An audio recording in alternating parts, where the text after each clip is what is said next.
Europe 1. Le grand direct des médias, Jean-Marc Morandini. Et le fait média du jour, c'est donc cette polémique qui se poursuit autour du gouvernement et cette communication de crise qui est donc obligée de mettre en place en particulier François Hollande. On en parle avec vous, Bastien Millot. Bonjour Bastien. Bonjour Jean-Marc. Spécialiste en matière de communication et de politique. On a quand même le sentiment qu'aujourd'hui, qu'on est vraiment dans une situation de crise. Exactement. Alors vous allez dévoiler tout à l'heure le palmarès des bons et des moins bons animateurs avec tous les items les plus chaleureux, les plus arrogants, les plus sympathiques, etc. On pourrait faire la même chose sur ces 11 mois de communication politique, puisqu'on a l'impression à la fin de cette semaine que les bons et les mauvais points étaient donnés, en particulier en situation de crise. Alors si on commence par s'attacher au sommet de l'État, au président de la République, François Hollande, le moins qu'on puisse dire, c'est qu'elle a été depuis 11 mois la victime de la fameuse règle des 3 L qu'on a déjà expliqué à nos auditeurs, mais sur laquelle ça vaut la peine de s'arrêter ce matin. Vous savez, cette règle que les journalistes utilisent et qui est la base des médias, c'est la règle des 3 L, lécher, lâcher, lyncher.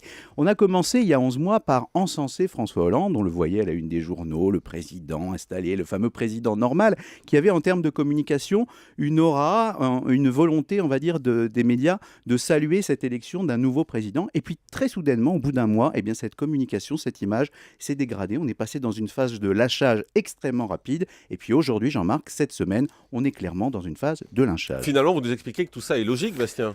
C'est très logique pour une raison très simple, c'est qu'il n'y a pas de communication qui remplace le travail des politiques. La communication, l'image, ça ne remplace pas ni l'action politique, ni les résultats, ni la volonté des hommes ou des femmes politiques de préserver leur image. Et cette semaine, avec cette affaire Cahuzac qui sert de sorte de centrifugeuse, qui entraîne tout sur son passage, qui dégrade l'image des politiques, eh bien elle vient dans un contexte où l'image des politiques avait été déjà très abîmée. Vous vous souvenez notamment des images terrifiantes de la guerre Fillon-Copé à l'UMP au mois de décembre, de toutes les affaires à répétition. Donc pour l'opinion, aujourd'hui, l'image des politiques, elle est clairement à reconstruire. Alors, quels conseils on peut donner au gouvernement en matière de communication de crise ? Alors, il y a déjà des choses qu'on ne peut pas faire. On avait évoqué hier notamment la manière dont François Hollande avait préparé son allocution. Il faut professionnaliser la communication du président de la République et des ministres, apprendre aux ministres à se taire pour éviter ces fameux bugs à répétition dont on nous a rebattu les oreilles. Et vous avez vu, Jean-Marc, avant, quand un ministre faisait ce genre de bugs, de gros bugs, il était sorti du gouvernement. Depuis quelques années, on a l'impression qu'on peut en permanence faire des bugs, des sorties de route,